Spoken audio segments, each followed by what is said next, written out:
ఆదికాండం 8వ అధ్యాయం 15వ వచనం. దేవుడు నీవును నీతో కూడా నీ భార్యయు నీ కుమారులను నీ కోడళ్లను ఓడలో నుండి బయటికి రండి. పక్షులు పశువులు భూమి మీద ప్రాకు ప్రతి జాతి పురుగులు మొదలైన సమస్త శరీరులతో నీతో కూడా అవి భూమి మీద బహుగా విస్తరించి భూమి మీద ఫలించి అభివృద్ధి పొందవలనని నోవహుతో చెప్పెను. దేవునామానికి మహిమ కలుగునుగాక. ఆమేన్. ఇక్కడ నోవహు గురించి మనం ధ్యానం చేస్తూ వస్తూ ఉన్నాం ప్రతిరోజు. కానీ ఈ సమయంలో మరొక విషయాన్ని మీతో పంచుకుంటున్నాను. దేవుడు చూడండి, దేవుడు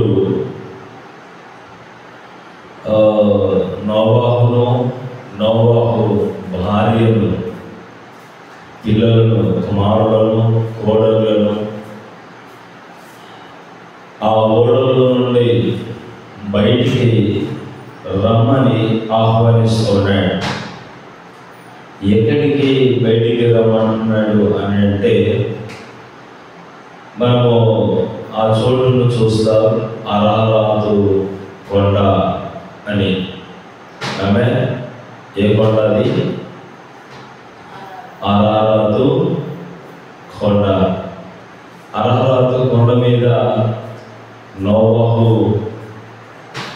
జలప్రలయము అయిపోయిన తర్వాత, ఆగిపోయిన తర్వాత అరారాతు కొండ మీద దిగాడు.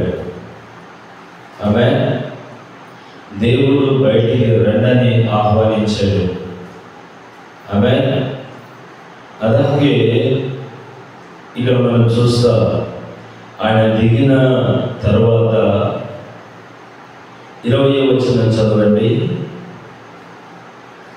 అప్పుడు నోవహు యెహోవాకు బలిపీఠము కట్టి పవిత్ర పక్షులన్నిటిలో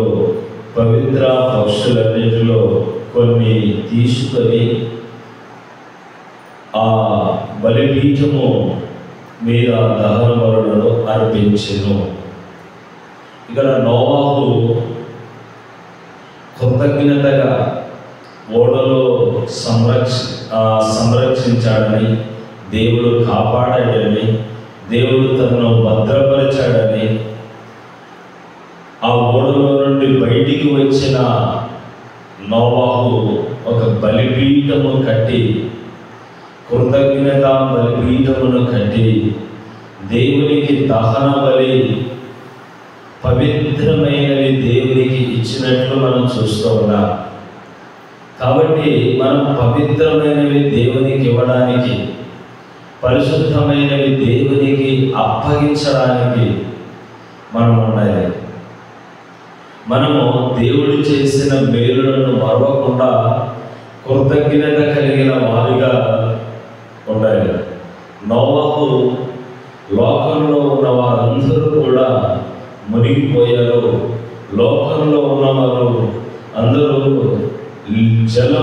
జల ప్రళయంలో కొట్టుకొని వెళ్ళిపోయినారు, చనిపోయినారు. కానీ నోవహు భార్య, కుమారులు, కోడళ్ళు సజీవంగా బ్రతికున్నారు. జంతువులు, పక్షులు, పాము, పురుగులు ఆయా జాతుల ప్రకారం బ్రతికాయి అని కృతజ్ఞత కలిగి దేవునికి బలి అర్పణ అర్పించినట్లు, ఒక బలిపీఠము కట్టినట్లు మనము చూస్తున్నాం. ఆమేన్. మన జీవితంలో కూడా దేవునికి బలిపీఠం కట్టాలి. అది ప్రార్థనా బలిపీఠం. ఏ బలిపీఠం? ప్రార్థన బలిపీఠం కట్టాలి.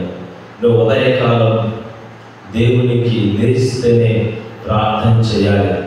గడిచిన దినమంతా దేవుడు నిన్ను కాపాడాడని, ఏ అర్హత యోగ్యత లేని మనకు మరో నూతన దినాన్ని ఇచ్చాడని దేవునికి కృతజ్ఞత కలిగి ప్రార్థన చేయాలి. ఆమేన్. నువ్వు వెళ్ళవలసిన చోటికి, గమ్యానికి దేవుడు నిన్ను చేర్చాడు. నువ్వు దేవునికి కృతజ్ఞత కలిగిన బలిపీఠం కట్టాలి. ఆమేన్. కృతజ్ఞతలతో దేవునితో మాట్లాడే వ్యక్తులు కావాలి. కృతజ్ఞత ప్రార్థన అన్నది మన జీవితంలో ఉండాలి. కృతజ్ఞత ఆరాధన మన జీవితంలో ఉండాలి. కృతజ్ఞత స్తుతులు మన జీవితంలో ఉండాలి. కృతజ్ఞత స్తోత్రములు దేవునికి చెల్లించాలి. ఆమేన్. దేవుని నామానికి మహిమ కలుగునుగాక. నోవాహు కుటుంబం పవిత్రమైనవి దేవునికి అర్పించి దేవుని సన్నిధిని వారు అనుభవించగలిగారు. దేవుని నామానికి మహిమ కలుగునుగాక. ఆమేన్. ఆమేన్. ప్రార్థన చేద్దాం. తలలు వంచుదాం.